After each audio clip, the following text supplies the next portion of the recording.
Before we get Hoppe Hour going, I want to remind you about my sponsor, Simply Prepaid of T-Mobile and Gulfport, as they will give you a free Android when you switch from Sprint, Verizon, or AT&T. They also have on-site repairs, the fastest service at cheap prices. If you go there and tell them that Ryan Hoppe sent you, they will give you a badass deal. They are at 5014 Gulfport Boulevard South. That is 5014 Gulfport Boulevard South in Gulfport. Call them at 727-331-1934. That is 727-331-1934. All right. This should be played at high volume. This should be played at high volume.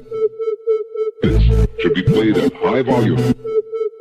Preferably in a residential area. The following thoughts on Hoppe Hour do not represent Cox Media Group or its sponsoring. Anything you hear may and will be used against you. Thank you. Voted as best local podcast in Tampa Bay by the Creative Loafing. You're listening to Hoppe Hour.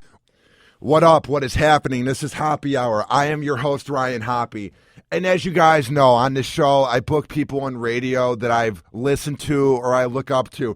And this guy right here, there's a ton of shows that influence me, but I've always been a big fan of the Lex and Terry show. So from the nationally syndicated Lex and Terry morning show, Lex is live on Hoppe Hour. What's up, dude? Hey, dude, how you doing? I'm doing good, man. I forget how I found you guys. I've always been a radio geek, so after school, I would go to the library and look shows up. And I just remember I was immediately drawn in by you guys. So I've been listening for like 10 years now. Dude, we appreciate that very much. And, of course, I love the fact you become a radio geek and you want to delve into this world. And, I'm guessing you want to do this for a living, right? Yeah, I work in promotions at 102.5 The Bone, and I do this on the side. So ultimately my goal is to get on air, but I'm just using this as practice so that someday I can do a show like you guys or The Bone. Because that's my ultimate goal, Lex, is I kind of want to keep FM talk around somehow. Yeah, I mean, content's always going to be around, and I think radio is going to be around for a long time still. If they don't get in their own way, which has kind of happened the last 6 or 7 years. But I love that you're going for it, dude. And, it's like I love the tenacity. I love the fact, I saw Bonaducci's going to be on. He's awesome. A lot of people don't recognize that name, but, anybody that's a little older does. He was on the Partridge Family. And, of course, has had a pretty storied career. So it's pretty cool you're having him on. He's a good guy. And I love you're doing this. I'm all over this. That's why I'm here. So who are some guys that influenced you to go into radio? Like, what was a show you heard when you were, like, saying to yourself, Lex, I think I can do this? I really, against every fiber of my being, got into radio. I'm definitely not the guy to ask the inspiration question to, because when I was 19, I was making like $700 a weekend glassing and sanding surfboards. And I had a job during the week selling radio at this really little station. And this one Friday afternoon, I sold this order to this auto parts place and took it down there in the afternoon. I wanted the afternoon guy to cut the commercial because the deal was they were going to run every hour all weekend some sort of auto parts sale. And it was like a $1,500 order, which was like $1.5 million back then, on that size radio station. It was huge. And this guy wouldn't do it. So I'm like, screw you. I'll go in the production room and do it myself. Well, after about 700 takes later and 3:30 a.m. in the morning, I had a 30-second commercial I felt good enough about to let air all weekend. And I got the guy coming in the morning to put it on we were using carts back then.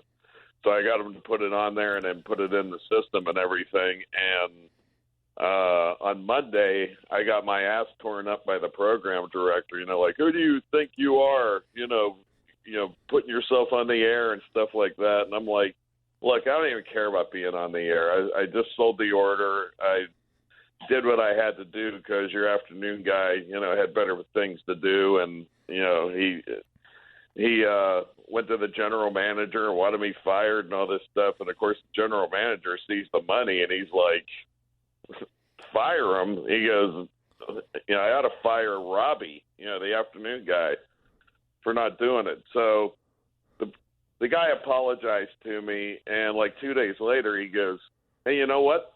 That commercial wasn't bad. Have you ever thought about doing this? And I went, no. He says, you wouldn't want to do some weekends? I said, I make $700 a weekend. I want to keep this job as long as I can. And he goes, you make $700 a weekend? He goes, that's more than I make in a week. I went, I know, right? It's like I can't do it. So he asked me a couple, 2, 3, 4 times. And then finally he asked me to do it to fill in during the week. And I did it on overnights. And I'm like, man, this is fun. This is really cool. It's like playing some great music and, just chilling out and all that. And after a while, the surfboard thing fell apart, and I went down to Gainesville to go to school, and I got a job at another radio station down there doing the same thing. And at that point, I was done. I just was. I'm like, I love this. What was your approach? Like, were you a bit edgy at first? Like, what made it so much fun the way you were doing the show?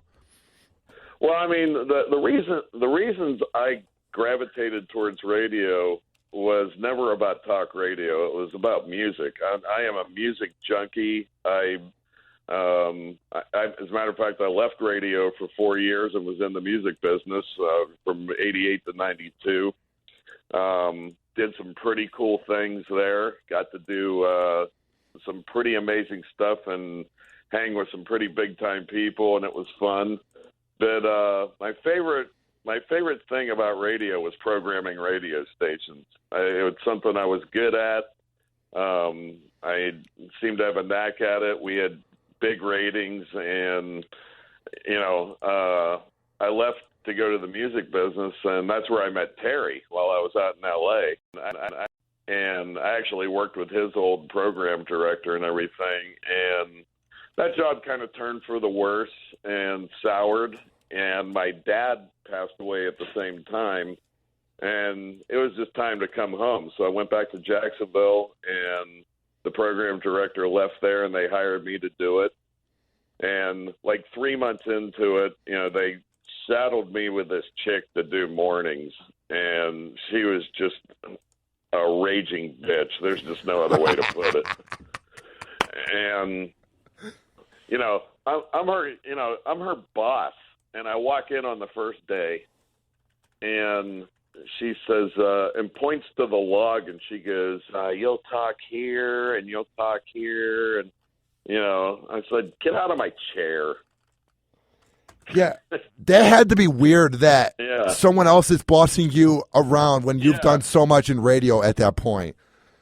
Yeah, well, it was just disrespectful from the standpoint that I just came into the building as your boss, and you telling me when I can talk. I just said, get out. Did you end up getting rid of her? I did, yeah. And that's where the Lex and Terry story started. Because I literally, every radio station has a box of tape sitting in it. And I bring this, I brought a couple people in, and it was just, abysmal. And I'm like, God, man, who am I going to give this job to? And I remember a conversation Terry and I had. He says, hey, if you ever need a morning guy. Well, I got down to the point where I'm like, yeah, I need one. So I put him on a plane and flew him out. And originally I was going to have him work with that chick, because she had a contract. And they went out and met. And, I kind of briefed him and warned him she's a little bit pushy and a little bit, but just stand your ground and all that stuff. And then I got a phone call from her while they literally had just left my condo and went to dinner, and she went to a payphone and called me. She's like, yeah, we need to put the brakes on this deal. And I'm like, we're not putting the brakes on the deal. This is the guy we're hiring. I suggest you go back, have dinner, and get along with him. Would you say you're a guy where, like, you get mad if people disrespect you because you've done so much in radio that you believe in what you do? You know what I mean? No, I mean, radio is a lot of common sense. I think a lot of people could do it. A lot of it is just doing sensible things that, like asking yourself questions. What would I want to hear if I was out driving around? Or what would I want to hear, for a radio station to do as a cool promotion? It was always with me asking questions to myself like that. It's like, would I push the button if I heard this? Would I be off to somebody else if I did this? I've always been like that, but I truly believe that if I went and found a really sensible, grounded person, that within a couple months of being around a radio environment, they could actually be good at it. What does it take to be in radio? Like, if you were to see potential in someone, what's the first thing you would look for? It would have to be somebody like you who does not get discouraged, because there's a lot of egos. There's a lot of people that don't want you to succeed, don't want you. I've noticed that. Yeah, I mean, they're territorial. When they're like that with you, take it as a compliment, because what they see is somebody who smells blood, and they're going to want you to go away. Well, don't. To try to keep doing what you're doing. Try to get on the air. Try to get that job, because some guy who's putting up with a lot, especially in the environment radio is now, where there's a lot of different, a guy's running 4 or 5 stations in a building. He does not want somebody who goes against the grain, but he also doesn't want somebody who's boring and sucks. He's looking for somebody that has some drive, some ambition, some desire. Yeah, you're going to trip along the way and try stuff and probably cause them a few problems, but, I truly believe most program directors are still, looking a sharp eye at some talent and somebody who wants to do it. I used to always hire guys, who just wanted to do it, and I also did a lot of unconventional things. I upset the apple cart upstairs, but once again, it was using good sense. An example maybe when I was a program director, I kept seeing we were having lousy fall books, lousy ratings. And so I went back and looked at them, and I kept seeing the third phase being horrible. And the only intangible I could find was Christmas music. And rock stations don't play a lot of it. But, there's like a dozen songs they throw into the rotation, and they're not great songs. They're by good artists, but they're not great songs. Bruce Springsteen, Santa Claus is Coming to Town, and stuff like that. And I made a executive decision one year to just not play any. Not only not play any, but not even talk about Christmas. It was business as usual, just like it was in September, October. We're just going to rock and do what we do. And all of a sudden, we were having these blockbuster fall books, and it's just common sense. It's just going with your gut when something sucks, but it's like, oh, the worst words in the world. We've always done it this way. If you find yourself saying that, just realize it sucks. That's what I like about you, man. Hearing about when you would do some programming in radio, is it sounds like you had balls and you were going to take a risk. I feel like radio now is so cookie cutter. I'm not going to rip radio because I'm trying to get into it, but I just get the vibe that they're just nervous to do something new, you know? I never understood, you know, like back in 2007 to 2010, watching radio stations promote the streaming of their content on their websites. Here you are, a rated commodity.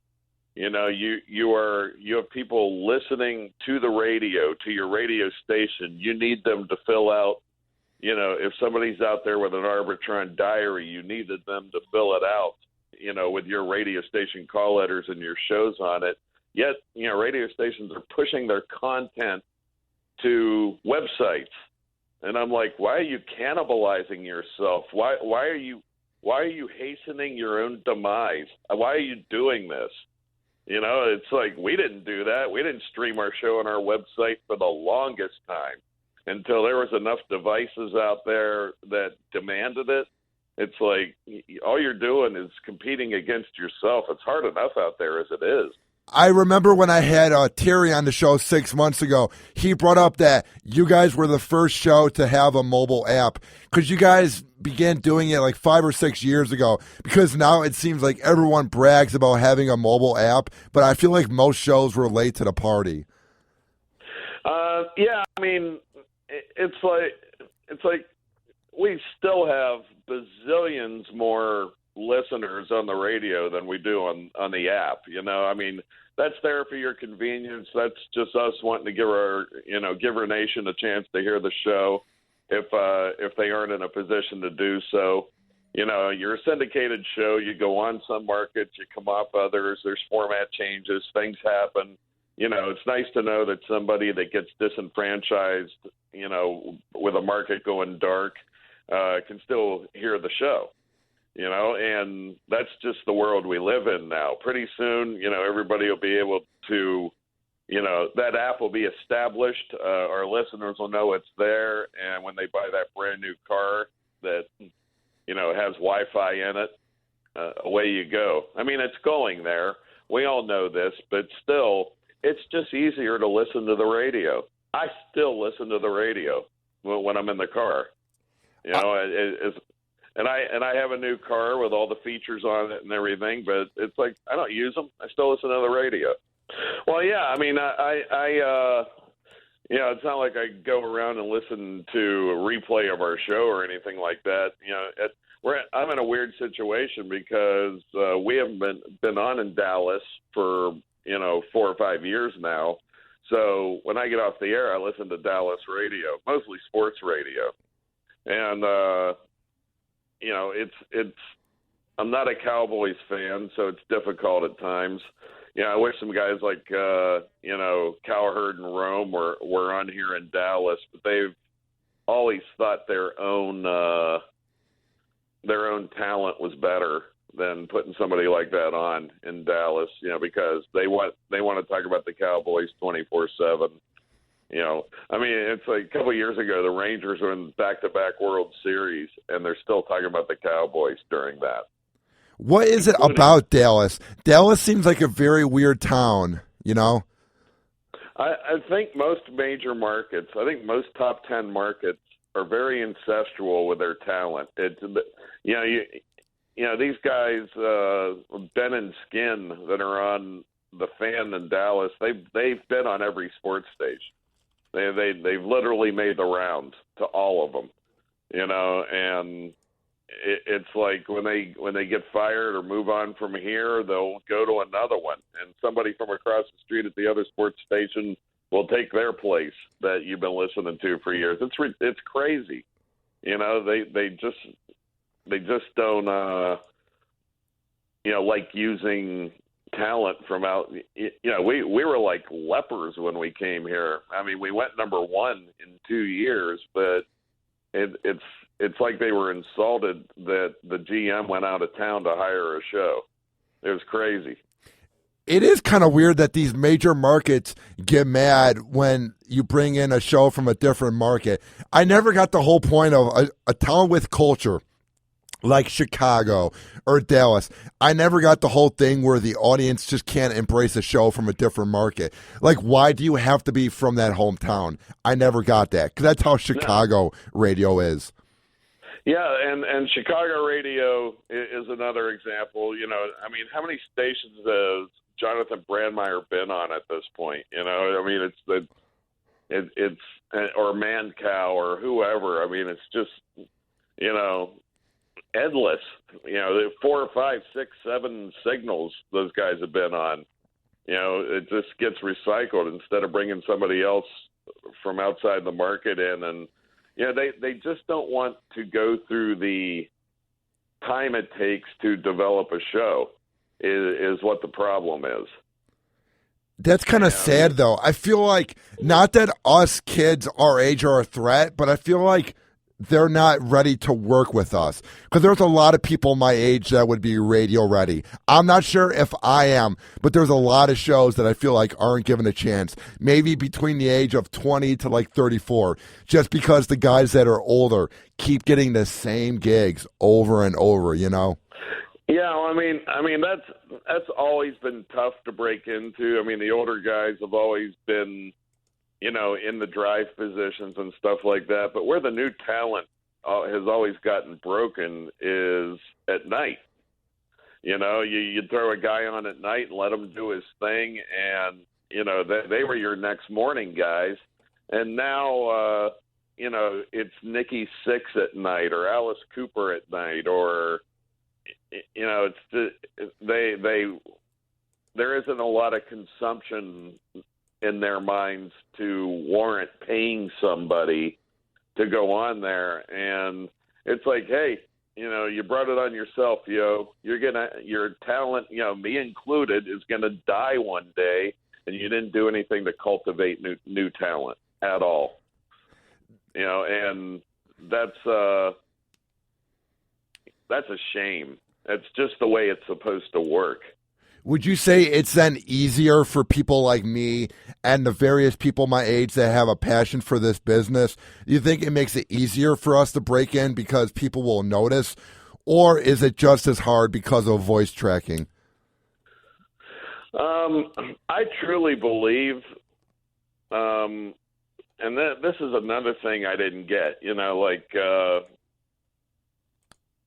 you know, with the advent of People Meter, which I don't know if you've ever explained what that is to your audience. It's so confusing. I know what it is, and I know what it does, but it just seems so overwhelming. Well, you know, I always thought with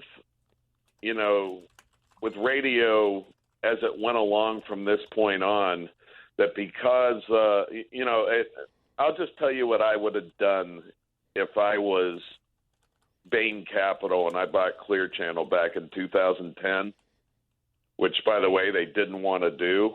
They would try to back out of the deal, and a federal judge made them buy it. So what do? They buy it, they spreadsheet it, and they start Xing out high-priced talent, you know, us included. You know, just didn't renew contracts, let it pan out, let it play out. And because People Meter was giving the station high ratings in the morning with music, they were like, great, you know, we don't need to put talent on, and we're getting ratings. But, you know, the one thing they did not understand was the sponsor loyalty to a brand that they took years to build. And the other thing they didn't understand is, you know, that the iTunes and Spotify explosion, it was already starting. You know, sorry, I can do a better radio station for me than anybody. So can you. Yeah, I feel like radio just pretty much turned their back and didn't want to admit that Spotify and iTunes was going to come around. And now it's like they're having to fight against it. I feel like they weren't ever ready, you know? Well, it wasn't even a ready thing. It's like you have to accept your realities, you know, just like we all had to accept the realities of, you know, getting paid the same to do 5 jobs instead of 1 or whatever the case is. We had to we had to accept our new environment. Radio didn't accept theirs. And to me, they were in the catbird seat. If it were me, not only would I have not fired all my morning and afternoon shows, but I would have locked them up and I would have said, no apps, no streaming, you're on the radio. That's a very good idea. Why aren't you programming in radio, Lex? You could save this business. Dude, they looked at me like I was crazy. They did. Really? Yeah, because, it's unfortunately, it's a mountaintop effect. It's like, here comes this mandate from the top of cutting expenses, and somebody really could have been a hero. So somebody should have gotten on a plane and gone to New York and said, hey, you're cutting $12 million off the bottom line, but this radio show makes me $25 million. What are you doing? Nobody had the balls, to explain that. So, you have an accountant up there doing what he does, cutting meat off the bone, and that's really what happened. Is there ever favoritism in radio where some of the salespeople and some of the accountants work more hard for one show than the other? It's not, salespeople love convenience. If somebody's easy to sell, by all means, they'll sell it. But I don't think there's favoritism. I think they're just made, and also keep in mind they're being mandated by their managers and their higher ups to sell whatever it is that's on the air. There are to be no avails of any kind on any format or anything going on, which sucks for a salesperson if the content sucks. But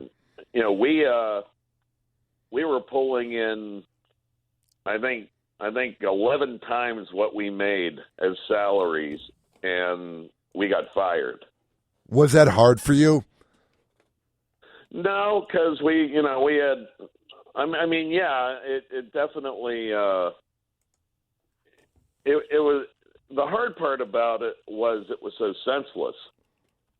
I didn't take it personal. I never felt it was personal. It's not like they said, Lex and Terry, you suck, or, Machine Gun out in San Diego, you're number one, but you suck. It was never anything. It was never about that. You really got the sense that they just didn't understand what they were about to do to themselves. It just seems like radio doesn't know what they want to do anymore, which is why I like your show, is you guys have kept the course and just have kept doing the same thing and been very successful with it. Well, there's nobody that does what we do. It's like I've never heard a show like ours. Because we're not afraid to be loose. We're not afraid to make mistakes. We accept our our vulnerabilities, and we also embrace the things that we do best. And what I love about our show that shines through, and I can hear it even when I listen to it myself, is it's authentic. And that's why it has the listening audience that it does, and that's why we come through for our sponsors like we do, is because when we tell our audience, that Harry's razors are good, it's because we believe it. So they go ahead and purchase it. You see it on our Twitter lines and all that. I can't tell you how many sponsors we've told to take a walk because it was a bad product. So they trust us, and that's what it's all about. That's what any entity, whether it's a podcast or a radio show, TV show, man, it's about trust. That they're going to turn it on and get what they expect. And What I like about you guys, too, is you're so honest and real with your audience when you give advice. Like, I was listening on my way here just to hear what the show was, and some guy called in and was talking about how he's with this girl that he doesn't really care about, but she went to school, and she has a nice car. And I feel like the guy was expecting you to say, wow, you have a catch. But you basically said, dude, it's not going to work because you care more about her nice car than her. Yeah. Yeah, I mean, if he doesn't figure it out, she will, and it's, we're not here to make people feel good, Yes. I'll put it this way, what the whole show is? What? I'll just let you in on a secret. Our goal is to make each other laugh. That's what it's always been. Our goal has always been to screw with, to make each other laugh, to surprise each other, to just F around and do some great radio. It's like, dude, I was never a morning guy. I was a program director. I was never supposed to do this. So, Terry, when he came on board, I'm like, look, I've never done a morning show before. I'll do my best. And I'm like, how's this work? And he's like our relationship has worked so far. He goes, it's either going to be chemically good or it's not. He's always understood that. And then once I kind of loosened up a little bit and took my program director hat off and just let it happen, it's like it just exploded. The ratings just went nuts. How uptight were you at first? Were you a guy where you didn't want to admit that you were wrong?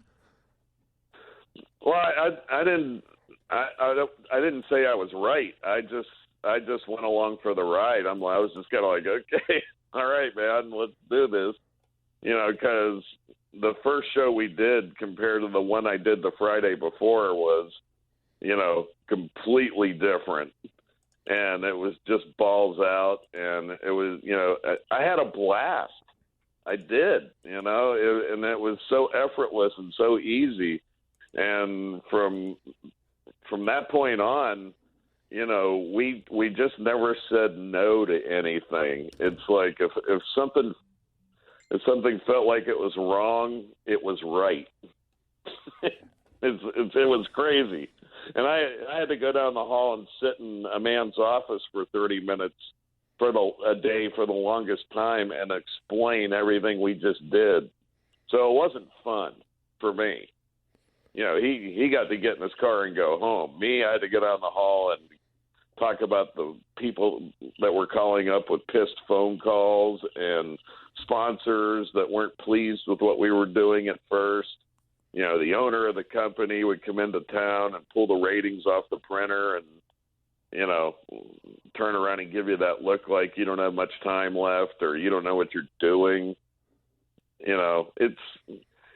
It's such a weird business, man. It really is. But I'm starting to find out when I talk to people that do other things. I went to dinner with my sister last night. Her business has all the egomaniacs and the weirdos and people trudging up the waters just like ours does. So you just got to negotiate through all that stuff and really do what you think's right in your senses and in your heart, because if you don't, you're not going to sleep well at night. You're just going to be unhappy. I actually said to myself one day, who cares if I get fired from Suck? If this sucks, who cares? I'll go find another job, work for somebody else, and it'll suck too. But it's like, what do I got to lose by doing it my way? That's such a good point, because I feel like so many radio shows are too afraid to take a risk and they care about what people think. But I feel like you, Terry, Dee, Sarah, Ian, everyone there, I feel like you guys are so confident that you don't care what anybody thinks, Yeah, I mean, at the end of the day, if somebody in that room's cracking me up, I know somebody out there is getting cracked up. The show evokes so many different kinds of emotions outside of just laughter that I find it very interesting because nobody in that room's afraid to divulge their vulnerabilities, the bad stuff that's happened, the good stuff. At the end of the day, where the audience knows the characters on the show, and that's why we've been able to, through the years, when people come and go or move on to different things and we bring in somebody else, the person that comes in really has no choice but to follow the blueprint. And then they become part of the fiber. They become loved. Their character gets developed. I mean, I truly believe I could go to Walmart and grab anybody on aisle 8 and make a star out of them. I truly believe that. How would you do that? I can't explain it. I just know, Taint, for example, is not some gem that we found. He's a guy that kind of was just like sniffing around, wanting to be around radio a little bit, and we made him do horrible things, and he kept doing them and kept endearing himself to us, and before long he was just part of the fiber. I can't even explain how he became part of the show's DNA, and I'll never be able to explain how we made him a news guy for a while. But we did, out of necessity. When the whole Clear Channel thing went down and everything, it's like we were operating off as our own business and with a budget all of a sudden. So it's like, hey, Taint, you're doing news now. And he's like, okay, and and it's like he embraced it and did his best, and it was actually, we just told people, hey, look, if you're looking for, hard facts, 100% news accuracy, this isn't your guy. But if you want an idea of what's going on and you want to laugh your ass off, then stick around. It's just being honest with the audience. It's like, you don't try and pass him off as a news guy. You tell him. No, he wasn't a news guy at all, and we told the audience that. It's like, hey, we're our own business now. We're cutting corners. Taint has to do news. If you're looking for 100% accuracy, this isn't your guy. But if you want to strap in for some great entertainment to watch him try to do it, then that's what's going down. And people appreciate it, man. You're not BSing them. So how did you guys find Ian? After Taint left the show, did you guys do a process where you were looking for a newsreader? How was Ian found? Ian got found on, as a matter of fact, we just did the bit today. Ian does what a lot of people in cities do, but he was doing it in New York, and he's really good at it, a pub quiz. And he was a fan of the show when it was on in Portland, Maine, and kept listening to it. And he pitched Terry with the idea of doing just pub quiz every once in a while, and we all play and he does the questions. And, we both kind of looked at each other and went, this guy's really good, and he's smart, and he seems to be informed, and, I mean, I have never seen a guy jump into radio running like Ian did. Yeah, I had him on the show, and he said basically you guys were like, if you want to move here, go ahead, Yeah. I mean, it's, I said, I think you could do this. And it's like, we just had a feeling about him. He already felt like family before he was in the family. It's like Terry and I didn't even need to really have a big discussion about it or anything. When Taint went on his way, we just went, how about something in between Taint and Peter? as far as a news guy goes. What was Peter like as a newsman? What was what? What was Peter like as a newsman? Well, very like he is, in anything he does. Very anal, very detailed, very set in his ways. Very conservative. But Peter has an extremely wicked, wry sense of humor and had a great news delivery. I still think he's the benchmark of news people we've had on the show. But Ian is quickly approaching, his stature in my book. What I like about Ian, too, is you can hear the passion in his voice when he reads the news, and he sounds very well prepped, Ian is somebody, I was just talking to my fiance about it today, because she said, we were talking about me using her car, and she's like real guarded about her car and everything. And I let Ian use my car when he moved to town because he didn't have one coming from New York. And she goes, yeah, I don't just give anybody my car like you do. And I said, I would have given it to just anybody. I said, but Ian is one of the most responsible people I know. He's just a responsible guy. So, it's like I've never had any problem, putting responsibility on him or giving him something to do and not even thinking for 1 second it's not going to get done. He's just that guy. He's probably one of my favorite employees we've ever had, because there's no anxiety or worry that he's going to fail. Would you say that your crew right now is the best that you've ever had? Because it seems like everyone gets along, and Sarah and Dee bring so much to the show as well, I think we're doing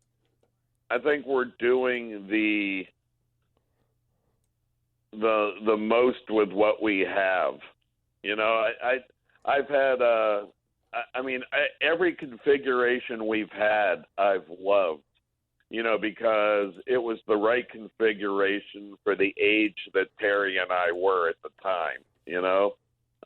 When we were in our 30s, we had topless chicks in the studio all the time, and tigers and lions and fire-breathing strippers, and we're doing these crazy bits like hide the sausage and drunk bitch Friday. It was just out of control. And probably the thing I'm most proud of is that we still have the Lex and Terry element, but we've as we've grown older, we've taken the things out of the equation that would make us look passe and creepy. There's just, as sad as it is, there's not, hot naked chicks coming in the studio anymore. It's just not who we are anymore. It's weird when you see these shock jocks who are 50 years old who are doing the same thing. And it's like, dude, you're not 30 anymore. You know what I mean? Yeah, Terry and I have always been real with ourselves about our mortality, but I also look at a guy like, Regis Philbin or, of course, the great Paul Harvey, guys that broadcasted, well into their 70s and 80s, they always had, especially in Regis's case, he was always hip to me. There's just some guys that pull it off, and now I know why, because they got rid of the things along the way that made them look bad or potentially could make them look bad. And, I saw an interview that David Letterman did that said he walked away because he felt like he couldn't do that anymore. Yeah, he just seemed kind of burnt out. David Letterman seemed like he wasn't having fun anymore. Even Leno seemed like he was happy every day. But Letterman, man, I would get kind of creeped out watching him. He just seemed really miserable, you know? Yeah, I got a vibe off of him that, I didn't. It seemed like he didn't want to do it anymore, And I look at even some of our competitors, I mean, we're still like the younger of the shows that are out there that do what we do. It's like Howard's almost 10 years older than us. And, you got Bob and Tom, one of the guys just retired. John Boy and Billy are, like 5 years older than we are. These guys are doing like 2 or 3 shows a week and doing best ofs, the other 2 days. It's like just clear signs they don't want to do it anymore. And, it's like you got Terry and I, who are doing, 5.5 hours a day. And then we're doing our own podcast and still are, just in the game like we've always have been, if not more. And I just don't get it, man. It's like if you don't want to do it, don't do it. Yeah, it annoys me because it's like that's a potential job for someone else. I feel like they just do it for the paycheck because most fans wouldn't know if it's best of or it's been voice tracked, That's what annoys me. Once again, it's their company being afraid to let them go, to cut the cord. And you know why they're afraid to let them go? It's what we talked about before. There's nobody to take their place. They haven't cultivated new talent. It's like there's a lot of good young talent out there, but they don't know what it is. There's not, they don't have somebody sitting on night somewhere or sitting somewhere that they've cultivated as their next, great morning talent. They haven't done it. There's people voice tracking. So now it's time to pay the piper. What do you do? Everything has its price. If you don't cultivate new talent and you want content for your future radio stations, you have to pay a night guy to do a show. You have to let them take chances. You have to let them grow an audience and get a buzz. And then when your morning show moves on, you give them the job. No, where do you want to see your show in 5 years?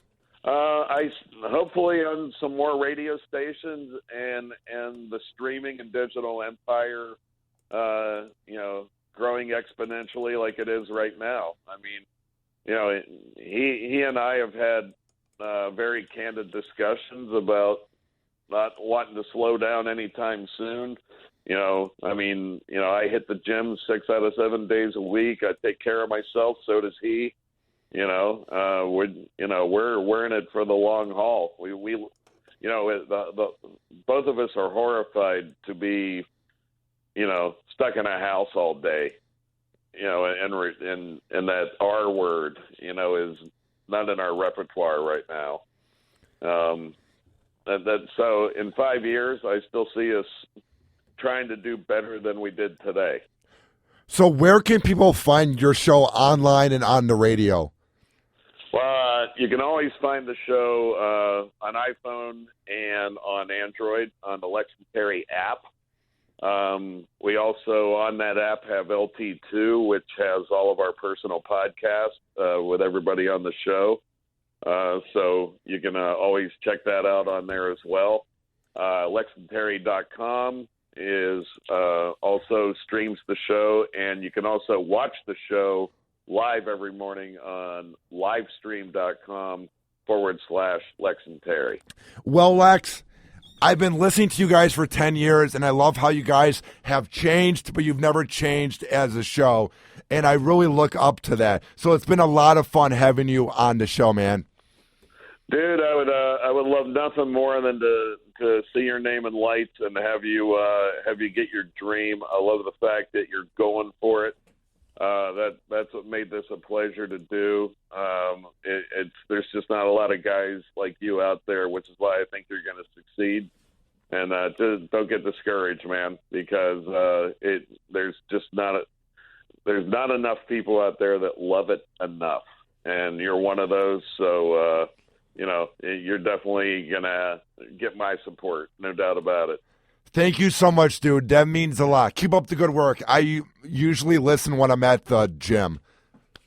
Well, cool, man. And I'm glad you're hitting the gym, too. It's important, And, Isn't it weird how working out makes you more laid back and it's not as uptight, Yeah, I mean, what I'll just tell you the straight dope on it, man. I 20 years ago was overweight, had back problems, neck problems, headaches, because I wasn't doing anything. Now I hit a couple of yoga classes a week and do a couple strength and fitness things, and I don't have any of that stuff anymore. Yeah, you got to use your body. It's a must. And it also clears your mind. I mean, if you want an hour a day to think of nothing, go do a yoga class. I try to think of things in there and can't. Meditation's the best. That's what I do. Yeah. I love meditating. Yeah, I highly recommend it, man. And it's like you got your head on straight, dude. Your Hoppe Hour is gonna turn into Hoppe Hours, I hope. And hell yeah. And as much as it's hard to break in. And as much as we've had our differences with Cox Radio, they really are a good company. I mean, they probably do radio still the best out of everybody. I'm so happy to be here, man. Mike Calta, Yeah. Drew. It's an unreal environment because I worked for a show in Cleveland where the whole point was to make fun of everyone, but everyone here has been so gracious and so great to me, Yeah, and it's like there's some places it didn't work out for us with that company, but I still respect what they do. I mean, it's like they run their radio stations, tight and still want to develop talent, and you're in the right place. You're going to do good. Well, Lex, have a good rest of the night, man, and thank you for being on Hoppe Hour. You got it, Ryan. Take care, man. All right, bye. Bye. Hoppe Hour. Hoppe Hour.